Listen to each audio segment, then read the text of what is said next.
அன்பார்ந்த மாணவர்களே, உங்கள் அனைவர் மீதும் நல்வணக்கம். தேசிய கல்வி நிறுவனம் கல்வி அமைச்சுடன் இணைந்து வழங்கும் இக்குருகுலம் கல்வி நிகழ்ச்சியில் பொருளியல் பாடம் தொடர்பான பாட விடயங்களை நாங்கள் பார்த்து கொண்டிருக்கின்றோம். முன்னைய அமர்வில் உற்பத்தி வழி தேசிய வருமான கணிப்பீடு தொடர்பான பாட விடயங்களை ஆரம்பித்தோம். உற்பத்தி வழியில் தேசிய கணக்கீட்டை தயாரிப்பதற்கு பயன்படுத்தப்படும் விலைகள் தொடர்பாக நாங்கள் பார்த்து கொண்டிருக்கின்றோம். எனவே மீண்டும் உங்களுக்கு ஞாபகப்படுத்துகிறேன்.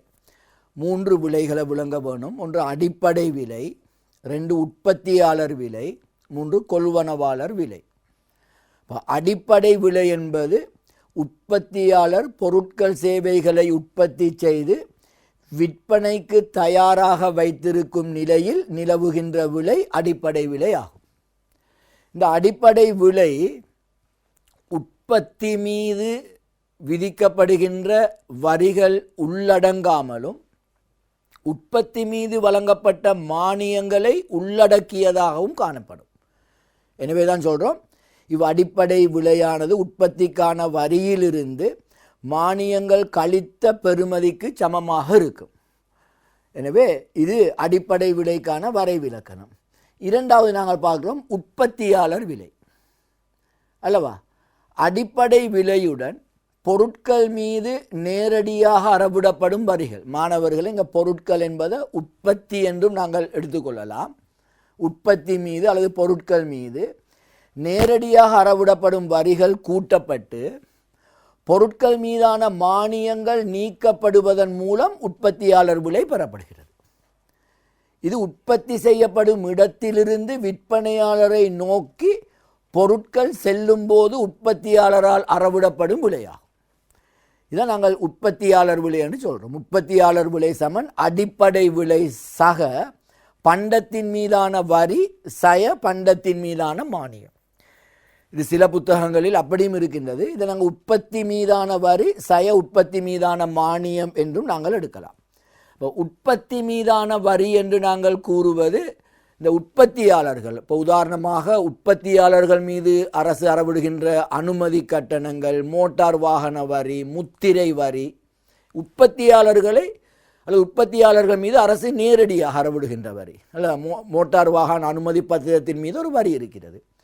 அதே மாதிரி முத்திரை கட்டணங்கள் என்று செலுத்த வேண்டும், அனுமதி பத்திர கட்டணங்கள் என்று செலுத்த, இதெல்லாம் உற்பத்தி மீதான வரி. அதே மாதிரி உற்பத்தி மீதான மானியம் நான் ஏன் கூறுகிறேன் என்றால், பிறகு நுகர்வோர் மீதான வரி, நுகர்வோர் மீதான மானியம் என்று இருக்கின்றது. இந்த இடத்துல மாணவர்கள் ரெண்டையும் சேர்த்து கொள்ளக்கூடாது. அப்போ உற்பத்தி மீது வழங்கப்படும் மானியம் என்றால் அரசு உற்பத்தியாளர்களுக்கு நேரடியாக வழங்குகின்ற மானியம். உதாரணமாக விவசாயிகளுக்கு வழங்குகின்ற மானியங்கள், பசலை அல்லது உரவகைகள் மீது வழங்கப்படும் மானியம், விதை நெல் கிருமிநாசினி உற்பத்திகளுக்கு வழங்குகின்ற மானியம், சிறிய நடுத்தர கைத்தொழில் உற்பத்திகளை ஊக்குவிப்பதற்காக அரசு வழங்குகின்ற மானியம், ஊழிய தேர்ச்சி மட்டங்களை அதிகரிப்பதற்காக தொழிற்பயிற்சி நிறுவனங்களுக்கு அரசு வழங்குகின்ற மானியம், இதெல்லாம் உற்பத்தி மீதான மானியம். அவைதான் இந்த உற்பத்தியாளர் விலையோடு தொடர்பு படுகிறது. எனவே உற்பத்தியாளர் விலை என்பது அடிப்படை விலையோடு மானியம் கழித்த வரி என்று நாங்கள் எடுக்கலாம். மானியம் கழித்த வரி என்று நாங்கள் எடுக்கின்றோம். இது ரெண்டாவது நீங்கள் விளங்கிக் கொள்ள வேண்டிய விலை. 1 அடிப்படை விலை, 2 உற்பத்தியாளர் விலை, 3வது கொள்வனவாளர் விலை. குறித்த பொருட்கள் சேவைகளுக்காக கொள்வனவாளர்கள் அல்லது நுகர்வோன் செலுத்துகின்ற உண்மையில் செலுத்துகின்ற விலையே கொள்வனவாளர் விலை என்று கூறப்படுகிறது. நாங்கள் எந்த விலைக்கு பொருளை வாங்குகிறோம் அல்லவா. இப்போ முதலாவது அடிப்படை விலை, அடிப்படை விலையிலிருந்து உற்பத்தியாளர் விலைக்கு நாங்கள் வருகின்றோம். அப்போ உற்பத்தியாளர்களிடமிருந்து நுகர்வாளர்கள், கொள்வனவாளர்கள் பொருட்களை கொள்வனவு செய்யும் போது கொள்வனவாளர்கள் செலுத்துகின்ற விலையைத்தான் நாங்கள் கொள்வனவாளர் விலை என்று கூறுகிறோம். இது உற்பத்தியாளர் விலையுடன் போக்குவரத்து செலவும் இடைத்தரகர்களுக்கான வணிக எல்லை அல்லது வணிக விளிம்பு என்று கூறுகின்றோம் அதையும் மற்றும் நுகர்வோர் மீதான தேறிய வரியையும் சேர்க்க பெறப்படுவது. நுகர்வோர் மீதான தேறிய வரிகள் ஆகியவற்றை கூட்டுவதன் மூலம் கொள்வனவாளர் விலையை நாங்கள் அளவீடு செய்ய முடியும். அப்போ உற்பத்தியாளர் விலையோடு போக்குவரத்து செலவு அப்படி ஒரு கணக்கு கேட்கும்போது தருவாங்க. வணிக எல்லை அல்லது வணிக விளிம்பு என்பது இந்த தரகு கட்டணங்கள், அதே மாதிரி ஏனைய கொடுப்பனவுக்கான மேலதிக கட்டணங்களை சொல்லலாம். பிரதானமாக தரகு கட்டணங்கள் போன்றவை வணிக விளிம்பு என்று நாங்கள் சொல்லுகின்றோம். அடுத்தது நுகர்வோர் மீதான மானியம் கழித்த வரி. அப்போ நுகர்வோர் மீதான வரி, நுகர்வோர் மீதான மானியம் என்ன? இப்போ நுகர்வோர் மீதான வரி தான் நாங்கள் பார்க்கின்றோம் மொத்த விற்பனை வரி, தேர்ந்த விற்பனை வரி, இறக்குமதி தீர்வைகள். அப்போ இந்த தீர்வைகள் அறவிடும் போது நேரடியாக இது நுகர்வோர் மீது பாதிப்பு ஏற்படுத்தும். அப்போ உற்பத்தியாளன் மீதான வரி நான் ஆரம்பத்தில் சொன்னேன், முத்திரை கட்டணங்கள், அனுமதி பத்திர கட்டணங்கள், மோட்டார் வாகனங்கள் மீதான வரி. நுகர்வோர் மீதான வரி என்பது மொத்த விற்பனை வரி, தேர்ந்த விற்பனை வரி, அதே மாதிரி பண்டங்கள் சேவைகள் மீதான வரி, இறக்குமதி தீர்வைகள், அதே மாதிரி நுகர்வோர் மீதான மானியம். நான் உங்களுக்கு ஆரம்பத்தில் உற்பத்தியாளன் மீதான மானியத்தை சொன்னேன். நுகர்வோர் மீதான மானியம் என்று நாங்கள் கூறுவது அல்லவா, இப்போ உணவு மானியம், எரிபொருள் மானியம், மாணவர்களுக்கான பருவகால பயணச்சீட்டுக்கு வழங்குகின்ற மானியம், சமிருத்தி உதவி பெறுவோருக்கு வழங்கப்படுகின்ற மானியங்கள், அது நுகர்வோர் மீதான மானியம். எனவே நாங்கள் கொள்வனவாளர் விலை என்று கூறுவது உற்பத்தியாளர் விலையோடு சக போக்குவரத்து செலவும் வணிக எல்லையும் சக நுகர்வோர் மீதான தேறிய வரிகள். மாணவர்கள் ப்ளஸ் இதை சக என்று நாங்கள் எடுத்துக்கொள்ள வேண்டும். எனவே கொள்வனவாளர் விலை சமன் உற்பத்தியாளர் விலை சக போக்குவரத்து செலவும் வணிக எல்லையும் சக நுகர்வோர் மீதான தேறிய வரி. நுகர்வோர் மீதான தேறிய வரி என்பது நுகர்வோர் மீதான மானியம் கழித்த வரி. அப்போ நாங்கள் இந்த 3 விலைகள், முதலாவது அடிப்படை விலை. அடிப்படை விலை என்பது எல்லா உற்பத்திகளினதும் உண்மையான கூட்டப்பட்ட பெறுமதி. உற்பத்தியாளன் உற்பத்தி செய்த ஒரு பொருளை விற்பனை செய்வதற்கு தயாராக வைத்திருக்கின்ற விலை. இது உற்பத்தி மீதான மானியங்கள் சேர்க்கப்பட்டு உற்பத்தி மீதான வரிகள் நீக்கப்பட்டதாக இருக்கும். இரண்டாவது உற்பத்தியாளர் விலை. அடிப்படை விலையோடு உற்பத்தி மீதான வரியை சேர்த்து உற்பத்தியாளர் மீதான மானியங்களை கழிக்கிறோம். பிறகு உற்பத்தியாளர் விலையிலிருந்து கொள்வனவாளர் விலை. கொள்வனவாளர் விலை சமன் உற்பத்தியாளர் விலை சக போக்குவரத்து செலவும் வணிக விளிம்பும் சக நுகர்வோர் மீதான தேறிய வரி. அப்போ இந்த 3 விஷயங்களையும் நாங்கள் தொகுத்து பார்த்தால் உங்களுக்கு விளக்கமாக விளங்கிக் கொள்ளலாம். பின்வருமாறு கருத்தளவினதான எண்களை பயன்படுத்தி அடிப்படை விலை, உற்பத்தியாளர் விலை, கொள்வனவாளர் விலைகளை பெற முடியும் என்று பாருங்க. முதலாவது விடயம், வேளாண்மை உற்பத்திகள் தொகை மில்லியன்களில் 12,000. இது கூட்டப்பட்ட பெறுமதி. பிள்ளைகளை ஞாபகம் வச்சுக்கொள்ள முடியும், ஒவ்வொன்றும் கூட்டப்பட்ட பெறுமதி 12,000. கைத்தொழில் உற்பத்திகள் கூட்டப்பட்ட பெறுமதி 4,000. பணிகள் 5,000. முதலாவது அடிப்படை விலை. இந்த வேளாண்மை, கைத்தொழில், பணிகள் அல்லது சேவை துறையின் கூட்டப்பட்ட பெறுமதி தான் 21,000. இது அடிப்படை விலை. அடிப்படை விலையோட பொருட்கள் மீதான வரிகளை கூட்டி பொருட்கள் மீதான மானியங்களை கழிக்கிறோம். இப்போ வரிகள் 5,000. 21,000 நாங்கள் 5,000 சேர்க்கும்போது 26,000. பொருட்கள் மீதான மானியம் 3,000 கழிக்கிறோம், மைனஸ் 23,000. இது உற்பத்தியாளர் விலை. உற்பத்தியாளர் விலையோட போக்குவரத்து செலவும் வணிக விளிம்பும் 2,000 கூட்டுறோம். பிறகு நுகர்வோர் மீதான தேறிய வரிகள் 1,000 கூட்டுறோம், 3,000, 26,000. அப்போ நீங்கள் இதில் விளங்கணும், அடிப்படை விலைகளை நாங்கள் எவ்வாறு பெறுகின்றோம், அடிப்படை விலையிலிருந்து எவ்வாறு உற்பத்தியாளர் விலைக்கு செல்லுகின்றோம், உற்பத்தியாளர் விலையிலிருந்து எவ்வாறு கொள்வனவாளர் விலைக்கு செல்லுகின்றோம். இந்த உற்பத்தியாளர் விலையில் பொருட்கள் மீதான வரிகள் என்று கூறுவது நான் பலமுறை சொன்னேன், உற்பத்தி மீதான வரி தான் அது குறிக்கும். பொருட்கள் மீதான மானியம் என்பது உற்பத்தியாளர் மீது வழங்கப்படும் மானியம். இங்கே நாங்கள் சொல்லுகின்ற கொள்வனவாளர் மீது, நுகர்வோர் மீதான தேறிய வரிகள் என்பது நுகர்வோர் மீது வழங்கப்படுகின்ற, நுகர்வோருக்கு வழங்கப்படுகின்ற மானியமும் நுகர்வோர் மீது அறவிடப்படுகின்ற வரியும். அப்போ உற்பத்தியாளன் மீதான வரிகளவை, நுகர்வோர் மீதான வரிகளவை, உற்பத்தியாளன் மீது வழங்கப்படும் மானியங்கள் எவை, நுகர்வோர் மீது வழங்கப்படும் மானியங்கள் எவை என்பது தொடர்பாக நீங்கள் விளங்கி வைத்திருத்தல் வேண்டும். இனி நாங்கள் மாணவர்களே, உற்பத்தி முறையில் கணிப்பீடு செய்யப்படும் போது பெறப்படும் முடிவுகள்.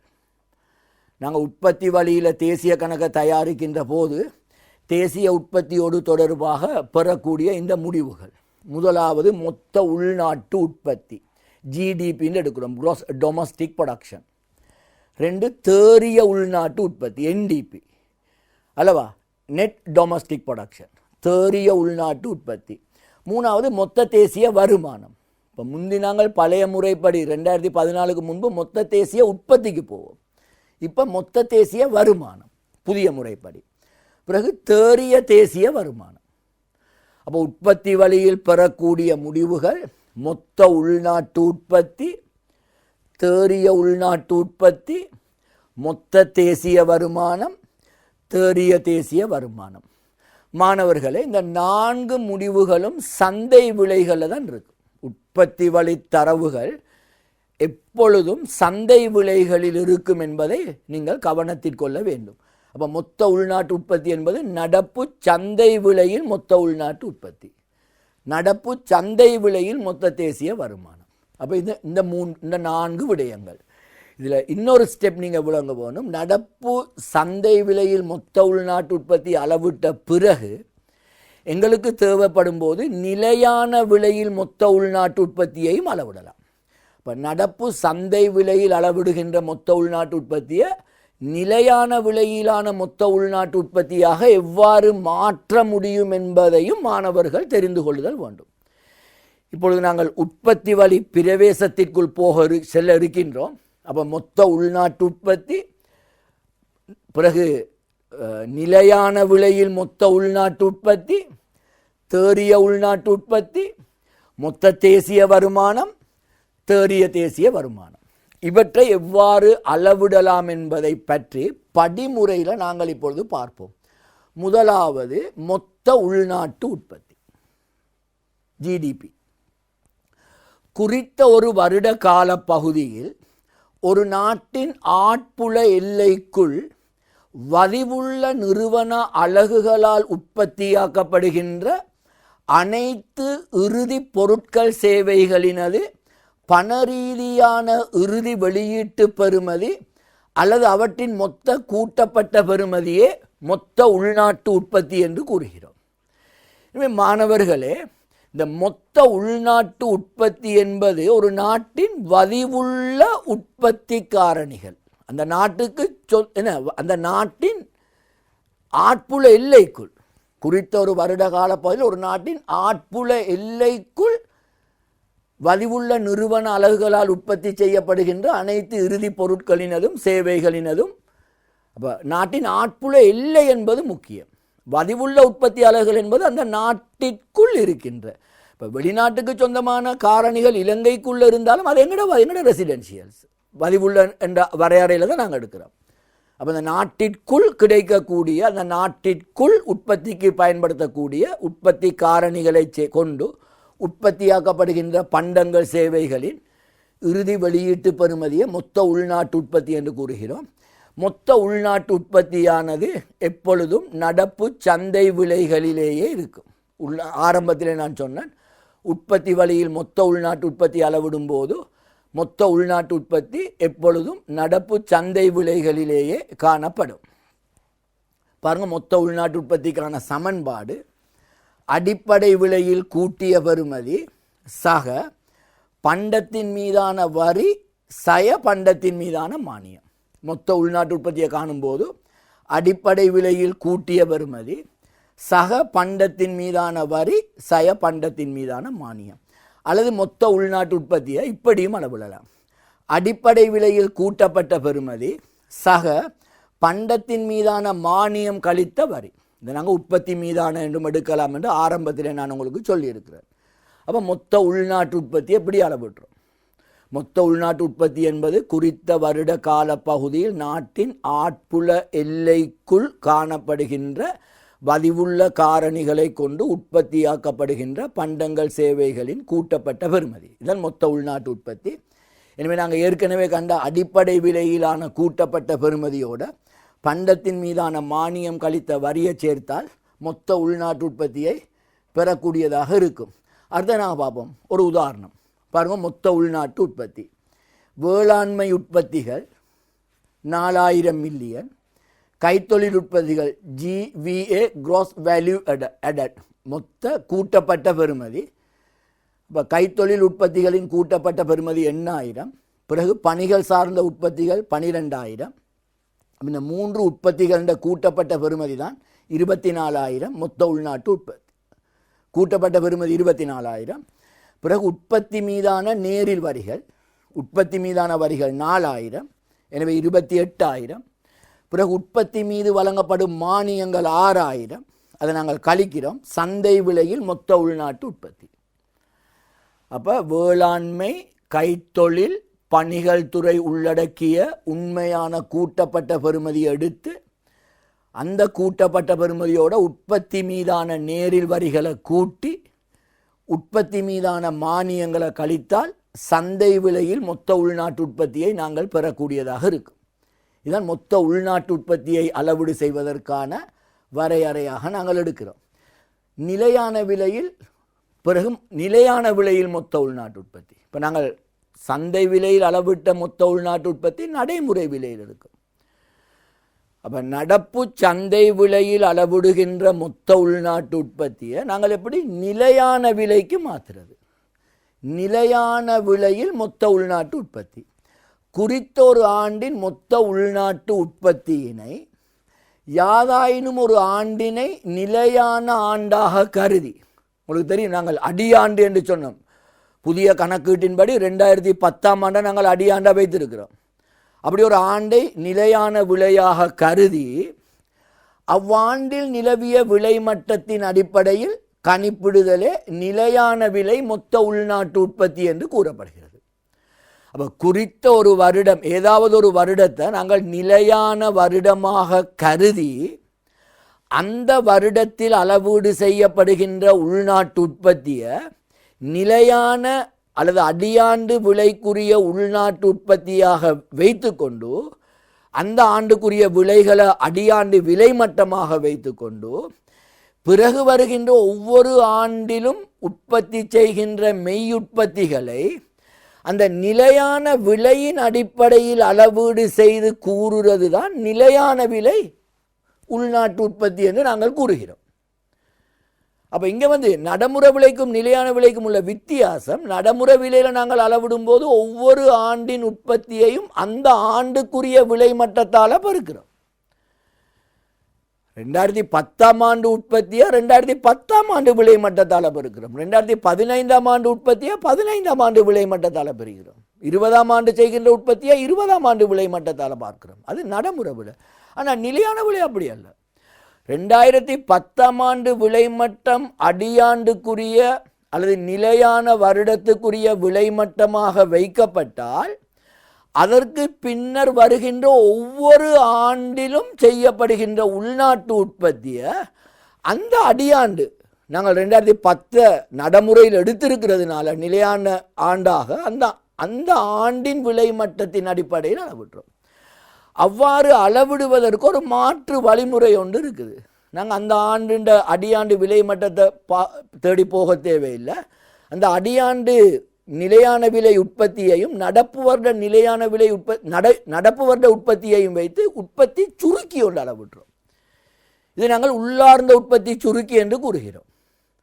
அப்போ குறித்த வருடம் நடைமுறை விலையில் அளவிடப்படும் உள்நாட்டு உற்பத்தியை நிலையான விலை உள்நாட்டு உற்பத்தியாக மாற்றுவதற்கு அந்த சுருக்கி உள்ளார்ந்த உற்பத்தி சுருக்கி அல்லது தேசிய கணக்கீட்டை உட்கொண்ட விளைச்சுட்டெண் பயன்படுத்தப்படுகிறது.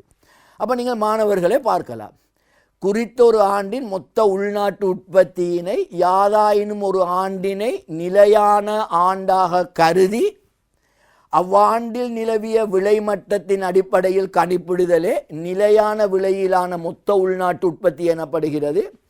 எனவே நிலையான விலையிலான மொத்த உள்நாட்டு உற்பத்தியை அளவிடுவதற்கான சமன்பாடு நடைமுறை விலையில் மொத்த உள்நாட்டு உற்பத்தி கீழ் உள்ளார்ந்த உற்பத்தி சுருக்கி தர 100. இந்த உள்ளார்ந்த உற்பத்தி சுருக்கி என்றால் என்ன? இப்போ 2020ஆம் ஆண்டுக்கான உள்ளார்ந்த உற்பத்தி சுருக்கி என்பது 2020 ஆண்டுக்கான நடைமுறை விலையில் பெறுகின்ற உள்நாட்டு உற்பத்தியை 2020க்கான அடியாண்டு இருக்கிறது அல்லவா, 2010 ஆண்டு நிலையான விலை உள்நாட்டு உற்பத்தி 10 அளவிட்டு. அப்போ 2020 ஆண்டின் நடைமுறை விலை உள்நாட்டு உற்பத்தி, அதன் கீழ் 2010 ஆண்டின் நிலையான விலை உள்நாட்டு உற்பத்தி தர 100. இந்த சமன்பாட்டில் நாங்கள் இந்த 2 உற்பத்திகளையும் உள்ளீடு செய்தால் எங்களுக்கு உள்ளார்ந்த உற்பத்தி சுருக்கி கிடைக்கும். அப்போ குறித்த வருடம் அளவீடு செய்த நடைமுறை விலை உற்பத்தியை அந்த வருடத்துக்கான உற்பத்தி சுருக்கியால் பிரித்து 100ஆல் பெருக்கினோம் என்றால் எங்களுக்கு நிலையான விலையில் மொத்த உள்நாட்டு உற்பத்தி வரும். அப்போ நடைமுறை விலையில் மொத்த உள்நாட்டு உற்பத்தியை காணும்போது அடிப்படை விலையில் கூட்டப்பட்ட பெறுமதி சக உற்பத்தி மீதான வரி சய உற்பத்தி மீதான மானியம். அப்போ நடைமுறை விலையில் அளவிட்ட உள்நாட்டு உற்பத்தியை நிலையான விலைக்கு மாற்றுறதா இருந்தால் நடைமுறை விலையில் பெற்ற பெருமானம் கீழ் உள்ளார்ந்த உற்பத்தி சுருக்கி தர 100. ஒரு உதாரணம் பாருங்க. குறித்த வருடத்தின் நடைமுறை விலையிலான மொத்த உள்நாட்டு உற்பத்தி 22,000 மில்லியன். உள்நாட்டு உற்பத்தி சுருக்கி, உள்ளார்ந்த உற்பத்தி சுருக்கி என்றும் இதை சொல்லலாம், தேசிய உற்பத்தியை உட்கொண்ட விலை சுட்டன் என்றும் சொல்லலாம், ஒரு விலை சுட்டன் என்றே சொல்லலாம், ஒரு பிரைஸ் இண்டெக்ஸ் 150. எனவே இந்த வருடத்துக்கான இது நாங்கள் 2020 எடுத்தால் இந்த 2020 நடைமுறை விலை உள்நாட்டு உற்பத்தி என்று கற்பனை பண்ணிக்கொள்ளுங்க, அதே ஆண்டுக்கான உற்பத்தி சுருக்கி என்று கற்பனை பண்ணிக்கொள்ளுங்க. அப்போ 2020 ஆண்டுக்கான நிலையான விலை உள்நாட்டு உற்பத்தி பாருங்க, நடைமுறை விலை உள்நாட்டு உற்பத்தி 22,000 தர 100 கீழ் 150 14,666.6. அப்போ ஒரே வருஷத்தில் நடைமுறை விலையில் உள்நாட்டு உற்பத்தி 22,000 மில்லியன், அதே வருடத்தில் நிலையான விலை உள்நாட்டு உற்பத்தி 16,666.6 மில்லியன். அப்போ என்ன இந்த வித்தியாசம்? இதுதான் இந்த விலை மட்டத்தில் ஏற்பட்ட மாற்றம். இந்த 2 இலக்கங்களுக்கும் இடையிலான வேறுபாடு தான் விலை மட்டத்தில் ஏற்பட்ட அதிகரிப்பு அல்லது பணவீக்க நிலை. அப்போ பணவீக்க மற்ற நிலையில் மெய்யான உற்பத்தி அளவிடுவதற்குத்தான் நாங்கள் நிலையான விலை உள்நாட்டு உற்பத்தி அளவிடுகின்றோம். அப்போ உற்பத்தி வழியில் அடிப்படை விலை, உற்பத்தியாளர் விலை, கொள்வனவாளர் விலை, மாணவர்களே அதை சரியாக விளங்கி கொள்ளணும். ஒரு உற்பத்தி வழியில் தேசிய கணக்கிட்ட தயாரிக்கும் போது முதலாவது மொத்த உள்நாட்டு உற்பத்தி, பிறகு நிலையான விலையில் உள்நாட்டு உற்பத்தி. அப்போ மொத்த உள்நாட்டு உற்பத்தியை எவ்வாறு அளவிடலாம் என்பது தொடர்பாக நாங்கள் ஏற்கனவே பார்த்தோம். சந்தை விலையில் மொத்த உள்நாட்டு உற்பத்தி, இந்த மொத்த உள்நாட்டு உற்பத்தியை வைத்துக்கொண்டு எவ்வாறு நாங்கள் நிலையான விலையில் மொத்த உள்நாட்டு உற்பத்தி அளவீடு செய்தோம் என்பதை பற்றி பார்த்தோம். அப்போ இந்த விடயம் தொடர்பாக தெளிவாக விளங்கி கொள்ளுதல் வேண்டும். பரீட்சையில் புள்ளி விவரங்களை தந்து கணக்காக கேட்பார்கள். அடுத்தது மொத்த தேசிய வருமானம். நாங்கள் 2014க்கு முன்பு என்றால் சொல்கிறது மொத்த தேசிய உற்பத்தி என்று. ஆனால் இப்பொழுது நடைமுறை விலையில் மொத்த உள்நாட்டு உற்பத்தியை கண்டு போட்டுட்டு அடுத்த ஸ்டெப் நாங்கள் எடுக்கிறோம் மொத்த தேசிய வருமானம். சந்தை விலையில் மொத்த உள்நாட்டு உற்பத்தியுடன் உலகின் ஏனைய நாடுகளில் இருந்து பெற்றுக்கொள்ளப்பட்ட தேறிய முதன்மை காரணி வருமானங்களை சேர்க்க பெறப்படுவதே மொத்த தேசிய வருமானம் என்று கூறுகிறோம். குறித்த வருடத்தில் சந்தை விலையின் அடிப்படையில் அளவீடு செய்யப்பட்ட மொத்த உள்நாட்டு உற்பத்தியுடன் அந்த வருடத்தில் உலகின் ஏனைய நாடுகளிலிருந்து பெற்றுக்கொள்ளப்படுகின்ற முதன்மை தேறிய முதன்மை காரணி வருமானம். தேறிய முதன்மை காரணி வருமானம் என்பது வெளிநாடுகளிலிருந்து பெற்றுக்கொண்ட காரணி வருமானம் சய வெளிநாடுகளுக்கு அனுப்பிய காரணி வருமானம். இப்போ இதில் மாணவர்களை நீங்கள் ஒரு விளக்கம் பெற வேணும். இந்த முதன்மை காரணி வருமானம் என்றால் என்ன? ஒரு நாட்டின் பதிவுள்ள காரணிகள் அந்த நாட்டுக்கு வெளியே உற்பத்திக்கு பயன்படுத்தப்பட்டிருந்தால் அத்தகைய காரணிகள் உழைக்கின்ற வருமானம்தான் வெளிநாட்டு முதன்மை காரணி வருமானம் என்று சொல்லுகிறோம். உதாரணமாக இலங்கையின் பதிவுள்ள காரணிகள் இலங்கைக்கு வெளியே முதலீடு செய்திருப்பது உண்டு. இலங்கையின் பதிவுள்ள காரணிகள், இப்போ இலங்கையில் உள்ள பல கம்பெனிகள் இலங்கைக்கு வெளியில் இந்தியாவில், தென்னாப்பிரிக்காவில், சிங்கப்பூரில், மலேசியாவில், ஆஸ்திரேலியாவில் இன்வெஸ்ட் பண்ணி முதலீடு செய்திருக்கிறாங்க. அப்போ அந்த முதலீட்டாளர்கள் அங்கே உழைக்கிற வருமானங்கள் எங்களுக்குரியவை. அதே மாதிரி இலங்கைக்கு சொந்தமில்லாத வெளிநாட்டு முதலீட்டாளர்கள் இருக்கிறாங்க. பெட்ரோலிய துறையில் முதலீடு செய்திருக்கிறாங்க, தைத்தாடைகள் துறையில் நீங்கள் பார்த்துருக்கிறீர்கள். அதே மாதிரி துறைமுக விரிவாக்கல் நகர வேலை திட்டங்கள், 5-7 நட்சத்திர ஹோட்டல் வேலை திட்டங்கள் எல்லாம் வெளிநாட்டு முதலீட்டாளர்கள் இருக்கிறாங்க. இப்போ அவர்கள் உழைக்கிற வருமானம் இங்கிருந்து வெளியே போகும். அப்போ வெளிநாட்டு முதன்மை காரணி வருமானம் என்பது ஒரு நாட்டின் பதிவுள்ள காரணிகள் அந்த நாட்டுக்கு வெளியே உற்பத்தியில் ஈடுபட்டு இருந்தால் அதன் மூலம் உழைக்கப்படுகின்ற வருமானம். இதில் முதலீட்டு வருமானங்கள், பங்கு லாபங்கள், மூலதன வட்டி. முதன்மை காரணி வருமானம் என்பதில் முதலீட்டு வருமானங்கள், பங்கு லாபங்கள், மூலதன வட்டி இவைதான் பிரதானமாக உள்ளடங்குகின்றன. நீங்கள் யோசிக்கலாம், இலங்கையின் ஊழியர்கள் ஒன்று தெரியும், 1.8 18 லட்சம் இலங்கையின் தொழிலாளர்கள் இலங்கைக்கு வெளியில் தொழில் புரிகிறார்கள். அப்போ அவர்கள் அனுப்புகிற காசும் ஊழிய வருமானம் தானே என்று இல்லை. இலங்கைக்கு சொந்தமான இலங்கையின் உழைப்பாளர்கள் இலங்கைக்கு வெளியில் தொழில் செய்வதாயிருந்தால் அவர்கள் அனுப்புகிற வருமானங்கள் எங்களுக்கு ஒரு நன்கொடையாக மட்டும்தான் கருதப்படும். உத்தியோகபூர்வமாக வெளிநாட்டில் தொழில் புரிபவர்கள் அனுப்புகிற காசு மட்டும்தான் நாங்கள் சென்மதி நிறுவையில் படித்திருப்பீங்கள் முதன்மை வருமானமாக காட்டப்படும்.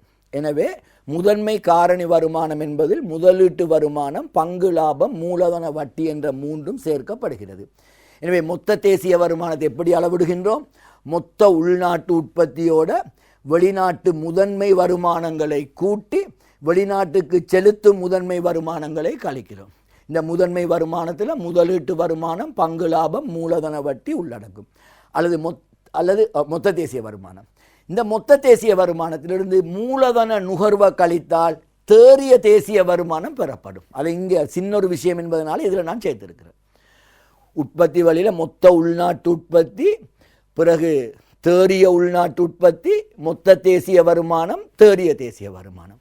மொத்த உள்நாட்டு உற்பத்தியிலிருந்து மூலதன நுகர்வை கழித்தால் தேறிய உள்நாட்டு உற்பத்தி. மொத்த தேசிய வருமானத்திலிருந்து மூலதன நுகர்வை கழித்தால் மூலதன நுகர்வு என்பது என்ன? பெருமான தேவை. முதற் சொத்துக்களில் நாங்கள் கொள்வனவு செய்து நுகர்ந்தது. முதற் சொத்துக்களை நுகரும் போது எந்த அளவு பெருமானம் தேய்வடைகிறதோ அதுதான் மூலதன நுகர்வு. உதாரணமாக ஒரு 50 லட்சம் ரூபாய் கொடுத்து நான் ஒரு மோட்டார் வாகனத்தை வாங்குகிறேன். ஜனவரி 1ஆம் தேதி வாங்குகிறேன் என்று கற்பனை பண்ணி கொள்ளுங்களேன். வருடம் முழுவதும் அந்த மோட்டார் வாகனத்தை எனது சொந்த தேவைக்கு பயன்படுத்துகிறேன். வருடம் முடிவடைந்தது பிறகு அதற்கு திருப்பி போய் வேல்யூ எடுக்கிறேன், பெறுமதி எடுக்கிறேன். நான் வாங்கினது 50 லட்சம் ரூபாயோட மோட்டார் வாகனம்.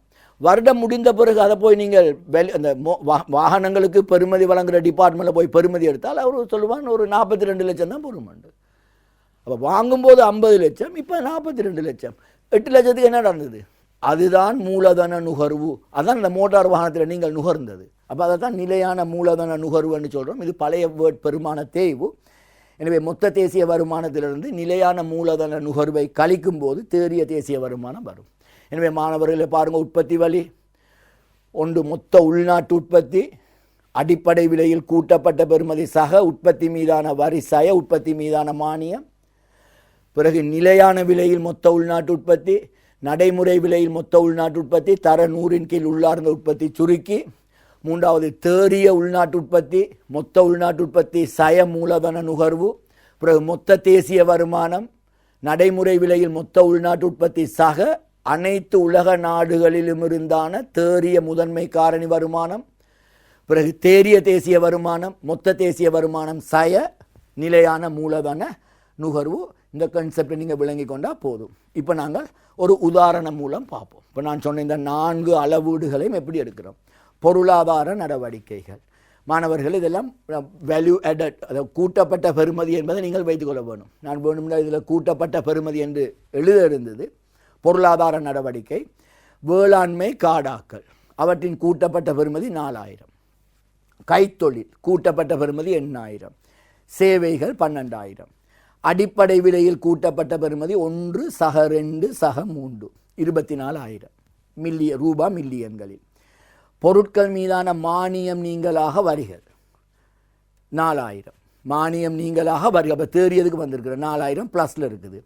எனவே சந்தை விலையில் மொத்த உள்நாட்டு உற்பத்தி 28,000. அடிப்படை விலையில் கூட்டப்பட்ட பெறுமதியோட பொருட்கள் மீதான உற்பத்தி மீதான மானியம் கழித்த வரியை சேர்த்தோம் என்றால் சந்தை விலையில் மொத்த உள்நாட்டு உற்பத்தி 28,000.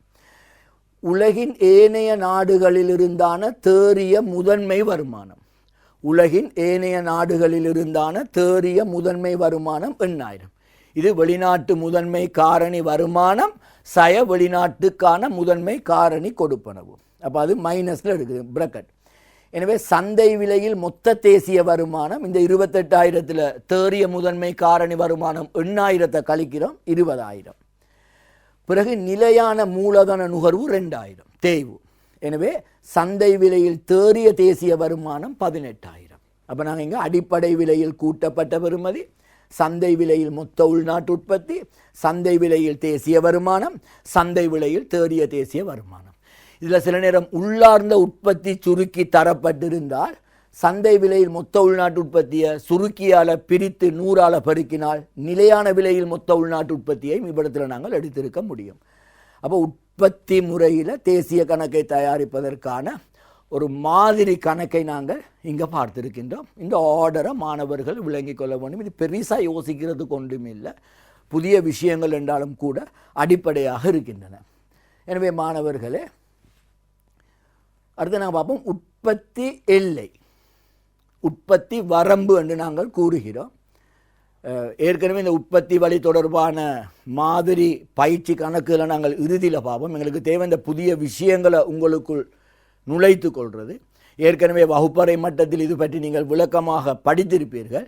என்றாலும் இயன்றவரை சுருக்கமாக இந்த விஷயங்கள் உங்களுக்கு தாரம். இவை வினாக்களாக கேட்கப்படும். உற்பத்தி எல்லை என்றால் என்ன, பின்வருவனற்றுள் இவை உற்பத்தி எல்லைக்குள் உள்ளடங்கும் என்பது தொடர்பாக வினாக்கள் வந்திருக்கின்றன. கேட்பதற்கான வாய்ப்புகள் கூடுதலாக இருக்கின்றன. ஏன்னா உற்பத்தி எல்லை அல்லது உற்பத்தி வரம்பு இது பொருளாதார உற்பத்தி நடவடிக்கைகளையும் பொருளாதாரமல்லாத உற்பத்தி நடவடிக்கைகளையும் வேறுபடுத்தி காட்டுவதற்கு உதவும் முறை என்ன கரு? ஒரு நாட்டில் உற்பத்தி பல வழிமுறைகளில் பல வகையான உற்பத்திகள் செய்யப்படுகின்றன. இதில் உற்பத்தி எல்லை என்று சொல்கிறது அல்லது உற்பத்தி வரம்பு என்று சொல்கிறது பொருளாதார உற்பத்தி நடவடிக்கைகளையும் பொருளாதாரம் அல்லாத உற்பத்தி நடவடிக்கைகளையும் வேறுபடுத்தி காட்டுவதற்கான ஒரு எல்லை. பொருளாதார உற்பத்தி நடவடிக்கைகள் உற்பத்தி எல்லைக்குள் உள்ளே இருப்பவை இவை தேசிய கணக்கீட்டில் சேர்க்கப்படும். பொருளாதாரம் அல்லாத உற்பத்தி நடவடிக்கைகள் உற்பத்தி எல்லைக்கு வெளியே இருப்பவை அவை தேசிய கணக்கில் சேர்த்து கொள்ளப்பட மாட்டாது. எனவே இந்த தேசிய கணக்கில் சேர்க்கப்படுபவையும் தேசிய கணக்கில் சேர்க்கப்பட வேண்டியவற்றையும் தேசிய கணக்கில் சேர்க்கப்படாதவற்றையும் வேறுபடுத்தி காட்டுகின்ற அந்த பவுண்டரி, அந்த எல்லை கோட்டை தான் நாங்கள் உற்பத்தி எல்லை என்று சொல்கிறோம். இதில் உற்பத்தி எல்லைக்குள் உள்ளடங்குபவை இன்னொரு வகையில் தேசிய கணக்கீட்டில் சேர்த்து கொள்ளப்படுபவை அல்லது மொத்த உள்நாட்டு உற்பத்தியில் உள்ளடங்குபவை. நாங்கள் எதையெல்லாம் உள்நாட்டு உற்பத்தியில் சேர்க்கின்றோம். ஒன்று, சந்தையில் விற்பனையாகும் அனைத்து பொருட்களும் சேவைகளும். இது பெரிய வரைவிலக்கணம் இருக்குது. உற்பத்தி செய்து வழங்கப்பட்டு சந்தையில் விற்பனைக்காக காத்திருக்கும் அனைத்து பொருட்கள் சேவைகளும் உற்பத்தி எல்லைக்கு உள்ளே இருப்பவை. 2, உற்பத்தி செய்து களஞ்சியப்படுத்தியுள்ள பொருட்கள், கையிருப்புகள். ஒரு நிறுவனம் உற்பத்தி செய்து பிற நிறுவனங்களுக்கு வழங்குவதற்காக அல்லது சந்தைக்கு வழங்குவதற்காக களஞ்சியப்படுத்தி வைத்துள்ள அளவு. இது நீங்கள் மாணவர்களை இந்த விளக்கங்கள் இந்த உதாரணங்கள் தேசிய கல்வி நிறுவனத்தினால் தயாரிக்கப்பட்டு ஆசிரியர்களுக்கு வழங்கப்பட்டுள்ள ஆசிரியர் கையேடு வழிகாட்டி கைநூலை அடிப்படையாக கொண்டது.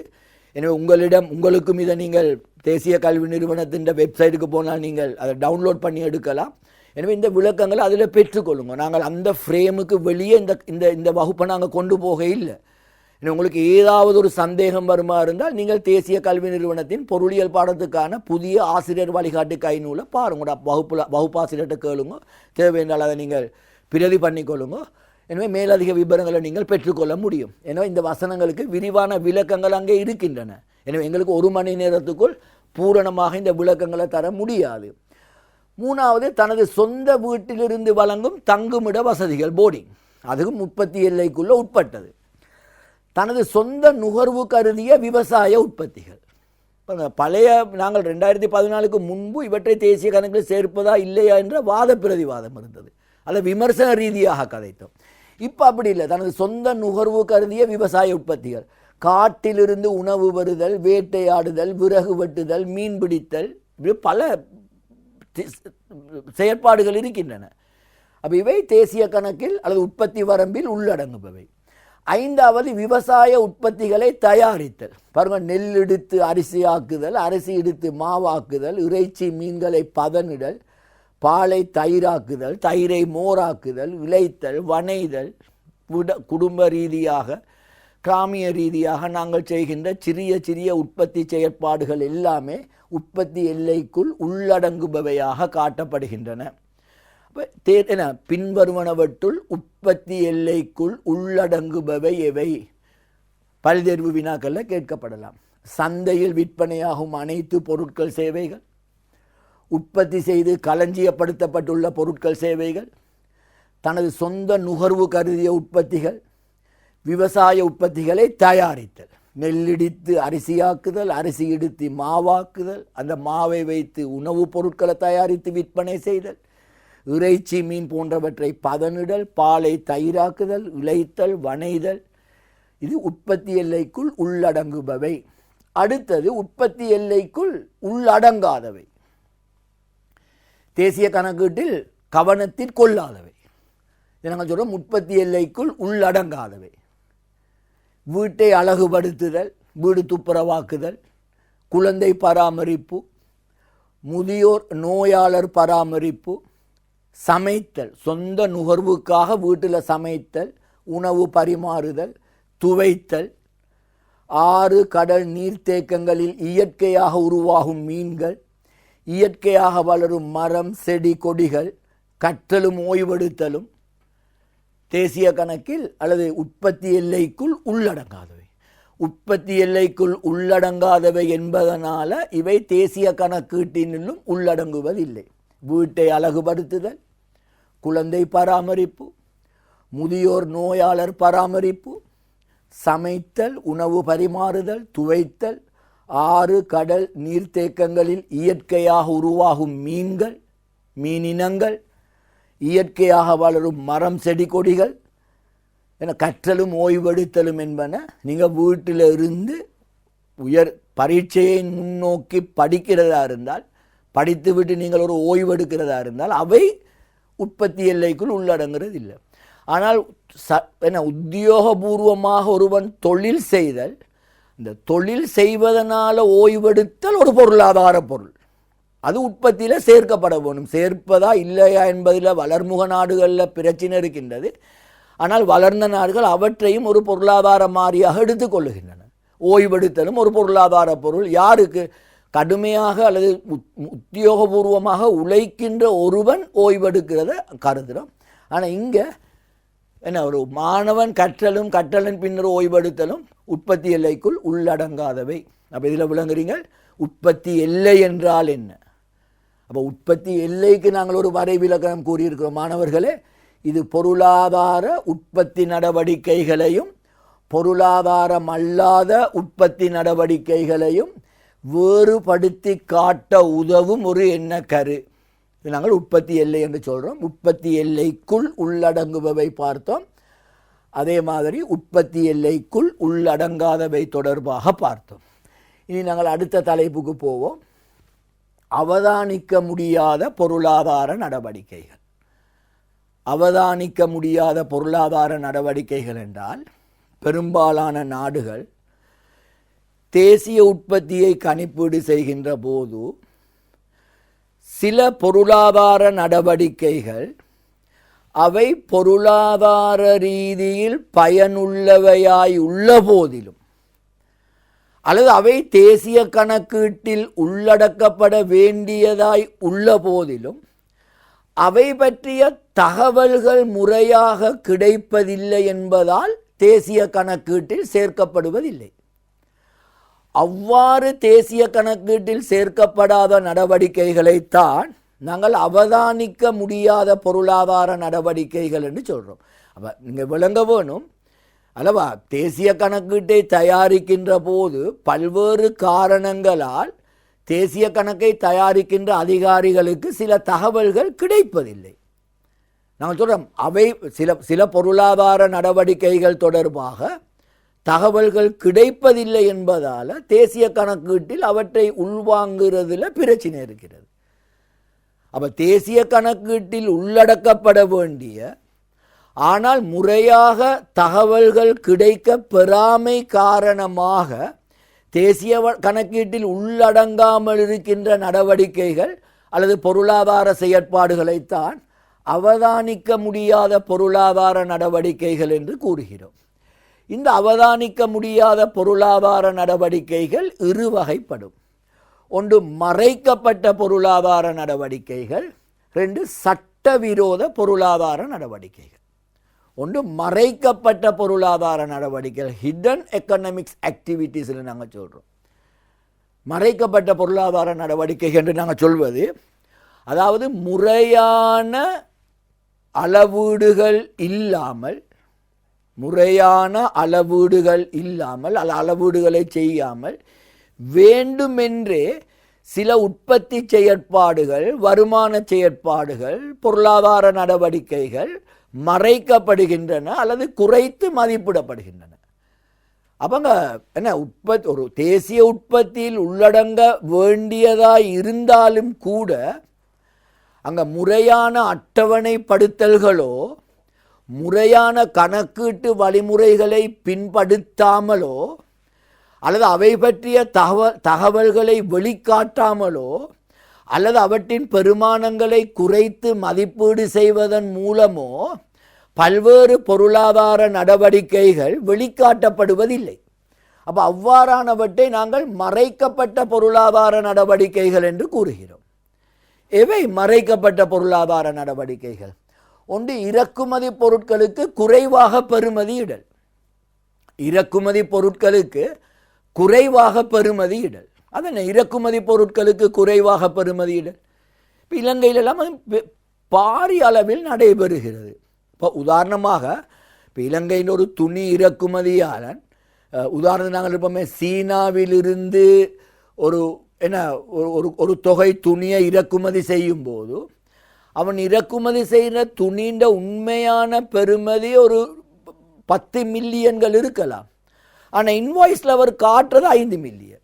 இதற்கு அவர் பல வழிமுறைகளை பின்பற்றுவார்கள். இப்போ இந்த பிரச்சனையை நாங்கள் மோட்டார் வாகன இறக்குமதிகளில் பார்க்கலாம். இப்போ இலங்கையில் ஒரு கம்பெனி ஜப்பானிலிருந்து மோட்டார் வாகனம் ஒன்றை இறக்குமதி செய்கின்றது என்று நீங்கள் உதாரணமாக எடுங்களேன். அதனுடைய உண்மையான விலை ஜப்பானிய எண் 50,000 என்று நாங்கள் கற்பனை பண்ணுவோமே, 50,000 ஜப்பானிய எண். இப்போ இந்த இறக்குமதி கம்பெனி சொல்லும், அந்த கம்பெனி உனக்கு 50,000 ஜப்பானிய எண் தாரம், இஸ் ஓகே. ஆனால் எனக்கு அதுக்கு இன்வாய்ஸ் அல்லது அதற்குரிய பற்றுச்சீட்டை வழங்கும் போது நீ ஒரு 30,000 20,000 என்ன போட்டு தாண்டு. அப்போ கம்பெனிக்கு பிரச்சனை இல்லை, அவனுக்கு 50,000 கணக்கு கிடைச்சா எந்த பில்லை போட்டால் என்ன, அவன் குறைத்து மதிப்பீடு செய்து காட்டுவான். அப்போ இலங்கையில் சுங்க திணைக்களம் அந்த வரி அறவிடுகின்ற போது பெறுமதியை பார்க்கறது அந்த குறிப்பிடப்பட்ட இன்வாய்ஸில் குறிக்கப்பட்ட பெறுமதி. இது இந்த பெறுமதி குறைத்து இறக்குமதி செய்தல் அல்லது இறக்குமதி பொருட்களுக்கு குறைவான பெறுமதி இடல், இது ஒரு பிரச்சனை. அது ஒரு மறைக்கப்பட்ட பொருளாதார நடவடிக்கை. இதனால் அரசாங்கத்துக்கு பாரிய அளவு வருமான இழப்புகள் ஏற்படுவது உண்டு. விற்பனையின் போது பற்றுச்சீட்டுக்கள் வழங்காமை அல்லவா, வியாபார நிறுவனங்கள், இவ்வளவு வியாபார நிறுவனங்கள் முறையான பற்றுச்சீட்டை வழங்காமல் இருக்கின்றன. பற்றுச்சீட்டை வழங்கினா தான் அவனுடைய டே புக், தினசரி புத்தகத்தில் அது பதியப்படும். அப்படி பதியப்பட்டால் தான் அவன் 5 தொகை கணக்கு அந்த வருமானங்கள் செலவினங்கள் சேரும். ஆனால் ஆரம்பத்திலேயே அவை மறுக்கப்படுறதுனால அவை பற்றிய தகவல்கள் கிடைக்கப்பெறுவதில்லை. விற்பனையின் போது பற்றுச்சீட்டுகள் வழங்காமை, காணி விற்பனையின் போது குறைத்து பெறுமதிகள், எடுக்கிற காணிட பெறுமதி 20 லட்சம் ரூபாவாக இருக்கும், ஆனால் அதுக்குரிய பத்திரத்தை எழுதும்போது 10 லட்சம் ரூபாவுக்கு தான் எழுதுவாங்க. அப்போ முத்திரை கட்டணங்கள் குறைத்து காட்டப்படுகின்றன. அரசாங்கத்துக்கு நியாயமான வருமான இழப்பு இருக்கின்றது. இது சாதாரணமான ஒரு நடைமுறையாக இருக்குது. காணியை எழுதுறதுக்கான சட்டத்தரணிகிட்ட கதைக்கும் போது அவரே கேட்பார் உங்களுக்கு எவ்வளோ பெறுமதி போட வேணும்னு. அந்த அளவு மோசமான குறை மதிப்பீடுகள் காணி விற்பனையின் போது ஏற்படுகின்றன, அதுவும் மறைக்கப்பட்ட ஒரு பொருளாதார நடவடிக்கைகள். ஹோட்டல் சிப்பந்திகளுக்கு வழங்கப்படும் சன்மானம், ஹோட்டல் சிப்பந்திகளுக்கு நாங்கள் கொடுக்கின்ற சன்மானங்கள் சிறிய அளவிலிருந்து பெரிய 5 நட்சத்திரம் 7 நட்சத்திரம் ஹோட்டல் வரை இந்த கொடுப்பனவு நடைபெறுகின்றது. அவை ஒரு பயனுள்ள பொருளாதார கொடுப்பனவு அவர்களை பொறுத்தவரையில் கணக்கீட்டில் உள்வாங்கப்படுவதில்லை.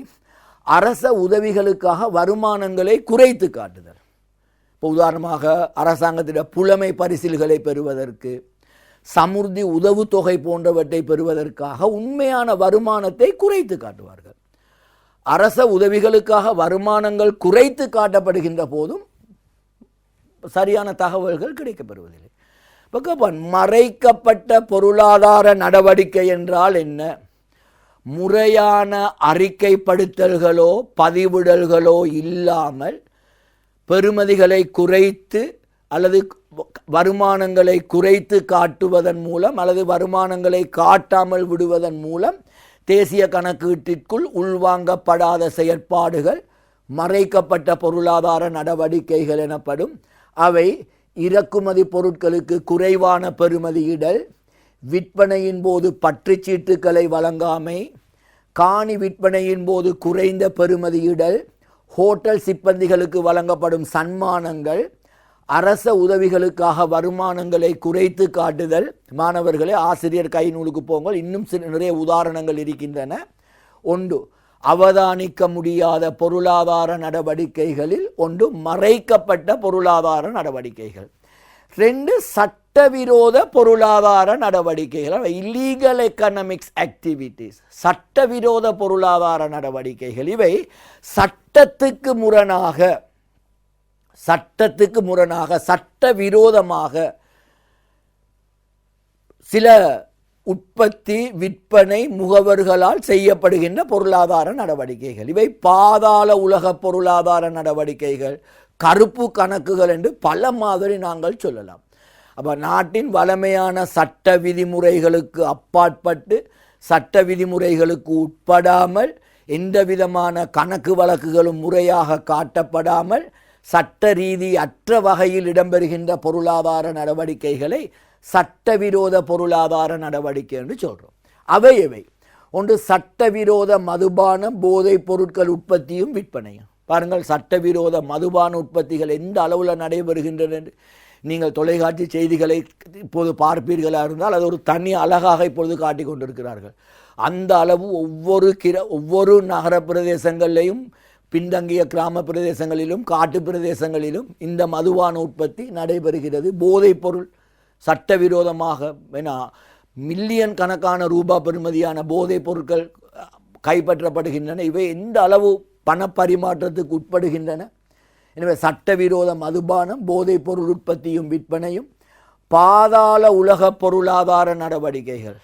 அண்டர்வேர்ல்டு நாங்கள் சொல்கிறோம், பாதாள உலக பொருளாதார நடவடிக்கைகள், அதாவது இரகசியமாக ஆயுதங்களை விற்பனை செய்வது போன்றவை, ஒப்பந்த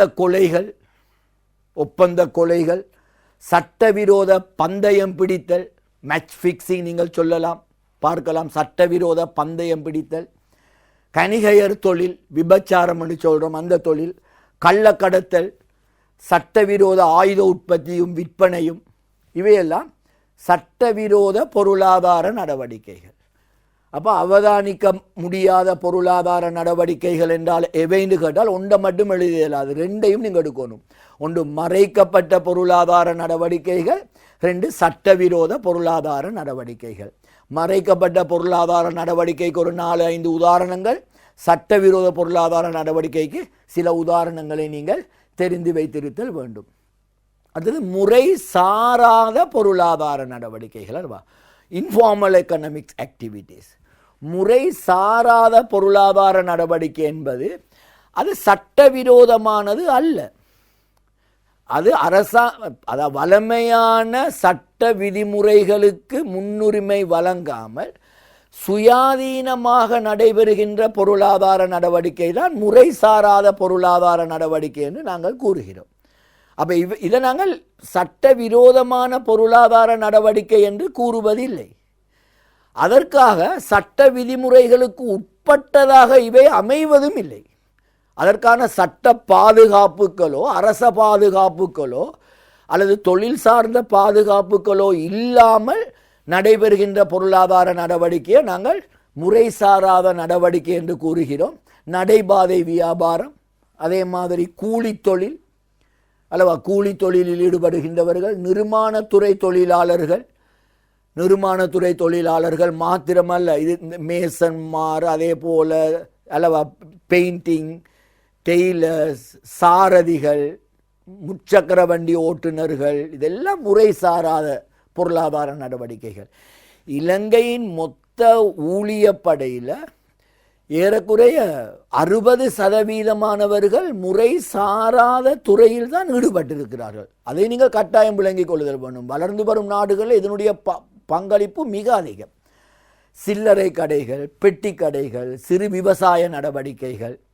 அப்போ அரசாங்கத்தின் சட்ட ரீதியான விதிமுறைகளுக்கு உட்படாமலும் தொழில் ரீதியான பாதுகாப்புகள் இல்லாமலும் பெரும்பாலும் குறைந்த வருமானம் உழைப்பவர்களால் முன்னெடுக்கப்படுகின்ற தொழில் நடவடிக்கைகளைத்தான் நாங்கள் முறை சாராத தொழில் நடவடிக்கைகள் என்று கூறுகின்றோம். இதுக்கு தொழில் பாதுகாப்பு இல்லை. பேமெண்ட்டில் வியாபாரம் செய்கிற ஒருவனுக்கோ, ஒரு கூலி தொழிலாளிக்கோ, ஒரு மேசனுக்கோ, அவனுக்கு என்ன இந்த ஊழியர் சேமலாப நிதியமோ, ஊழியர் நம்பிக்கை நிதியமோ, ஓய்வூதிய கொடுப்பனவுகளோ அப்படி ஒன்றுமே இல்லை. தொழில் செய்தால், அன்றைக்கு வேலை செய்தால் கூலி, இல்லாட்டி. எனவே இதை நாங்கள் முறை சாராத பொருளாதார நடவடிக்கை என்று கூறுகிறோம். அடுத்தது மாணவர்களே, இப்போ நாங்கள் வரோம் பயிற்சிக்கு. அப்போ நாங்கள் உற்பத்தி வழி தேசிய கணக்கீடு தொடர்பாக பார்த்திருக்கின்றோம். மொத்த உள்நாட்டு உற்பத்தி, முதல் அடிப்படை விலையில் கூட்டப்பட்ட பெறுமதி, அதிலிருந்து மொத்த உள்நாட்டு உற்பத்தி, அது நடப்பு சந்தை விலையில் தேவைப்பட்டால் அதன் நிலையான விலை மொத்த உள்நாட்டு உற்பத்தியாக மாற்ற தெரிந்திருக்க வேண்டும், உள்ளார்ந்த உற்பத்தி சுருக்கியால் பிரிப்பதன் மூலம். பிறகு மொத்த தேசிய வருமானம், பிறகு தேறிய தேசிய வருமானம். அப்போ இந்த உற்பத்தி வழி தொடர்பான முதன்மையான விடயங்கள், அதை வைத்து நாங்கள் மாதிரி கணக்குகளை பார்த்தோம். பிறகு உற்பத்தி எல்லை, அதில் உள்ளடங்குபவை உள்ளடங்காதவை, அவதானிக்க முடியாத பொருளாதார நடவடிக்கைகள், அதில் ஒன்று மறைக்கப்பட்ட பொருளாதார நடவடிக்கைகள், 2 சட்டவிரோதமான பொருளாதார நடவடிக்கைகள். பிறகு நாங்கள் பார்த்தோம் முறை சாராத பொருளாதார நடவடிக்கைகள். இதெல்லாம் உற்பத்தி வழியோடு சேர்ந்து வருகின்ற விடயங்கள். இனி உற்பத்தி வழி தொடர்பான பயிற்சியை பார்ப்போம். முதலாவது, மொத்த உள்நாட்டு உற்பத்தி மீது பின்வருவன எத்தகைய பாதிப்பை ஏற்படுத்தும்? உள்நாட்டு உற்பத்தி கூடும், குறையும், மாறாது இருக்கும். இதை எழுதணும். அப்படி கேட்டால் சில நேரம் 4 புள்ளிகளுக்கு 4 விஷயங்கள் தருவாங்க. பின்வருவன மொத்த உள்நாட்டு உற்பத்தியில் எவ்வித பாதிப்பை ஏற்படுத்தும்? கடந்த கால வினாப்பத்திரங்களை நீங்கள் பார்க்கலாம். பின்வருவனவற்றில் எவை மொத்த உள்நாட்டு உற்பத்தியில் சேர்த்து கொள்ளப்படும்? கடந்த கால வினாப்பத்திரங்கள் நிறைய கேள்விகள் வந்திருக்கின்றன. அப்போ அதை அடிப்படையாக கொண்டு தான் இவ்வாறான ஒரு வினாவை தயாரிக்க நான் யோசித்தேன். மொத்த உள்நாட்டு உற்பத்தி மீது பின்வருவன எத்தகைய பாதிப்பை ஏற்படுத்தும்? கூடும், குறையும், மாறாது இருக்கும். இப்போ சொல்ல வேணும். உற்பத்தி நிறுவனங்கள் தமது கையிருப்புகளை குறைத்து கொள்ள தீர்மானித்தல். களஞ்சியப்படுத்தல் என்பது உள்நாட்டு உற்பத்தியில் உள்ள ஒரு விஷயம். நாங்கள் உற்பத்தி எல்லைக்குள் சேர்க்கப்படுபவை பார்த்தோம். அந்த கையிருப்புகளை உற்பத்தி நிறுவனங்கள் குறைத்து கொண்டால் என்ன நடக்கும்? யோசித்து பாருங்க. தனக்கு சொந்தமான மோட்டார் வாகனம் ஒன்றை விற்பனை செய்தல். நான் சொந்தமாக பாவிக்கின்ற என்னுடைய வாகனத்தை நான் விற்பனை செய்கின்றேன். மொத்த உள்நாட்டு உற்பத்தி மீது என்ன பாதிப்பை ஏற்படுத்தும்? மாணவர்களே, விடையை தீர்மானித்துக் கொள்ளுங்கள். வீடொன்றை நிர்மாணிப்பதற்கு காணி துண்டொன்றை கொள்வனவு செய்தல். அரசு ஊழியர்களுக்கான சம்பள கொடுப்பனவை அதிகரித்தல். அல்லது அரச ஊழியர்களுக்கான சம்பள கொடுப்பனவை அரசு அதிகரித்தல். கோவிட்-19 தாக்கம் காரணமாக பாதிக்கப்பட்ட மக்களுக்கு அரசு 5000 ரூபாய் உதவி கொடுப்பனவை செய்தல். தெரிந்திருக்கும். பங்கு பத்திரம் ஒன்றை கொள்வனவு செய்தல், தரகு கட்டணம் ஒன்றை பெறுதல், இலங்கை கடற்பரப்பில் மசகு எண்ணெய் உள்ளதாக கண்டுபிடிக்கப்படும். மொத்த உள்நாட்டு மீது உற்பத்தி மீது என்ன பாதிப்பை ஏற்படுத்தும்? விடைகளை கண்டுபிடித்திருப்பீர்கள். பாவம் சரியா பிள்ளையா என்று. உற்பத்தி நிறுவனங்கள் தமது கையிருப்புகளை குறைத்தல். உள்நாட்டு உற்பத்தி குறையும். தனது சொந்தமான மோட்டார் வாகனம் ஒன்றை விற்பனை செய்தல், உற்பத்தியில் மாற்றம் ஏற்படாது என்றால் சொந்தமான நான் பாவித்த மோட்டார் வாகனம் என்பது உற்பத்தி காலத்துக்கு உட்படாதவை. மொத்த உள்நாட்டு உற்பத்தியில் வர்றது உற்பத்தி காலத்துக்கு உட்பட்டவை வராது. அப்போ தேசிய உற்பத்தியில் மாற்றம், உள்நாட்டு உற்பத்தியில் மாற்றம் ஏற்படாது. வீடொன்றை நிர்மாணிப்பதற்கு காணி துண்டொன்றை கொள்வனவு செய்தல், மாற்றம் ஏற்படாது. இந்த காணி துண்டு உற்பத்தி செய்யப்பட்டது, அது இருந்தது.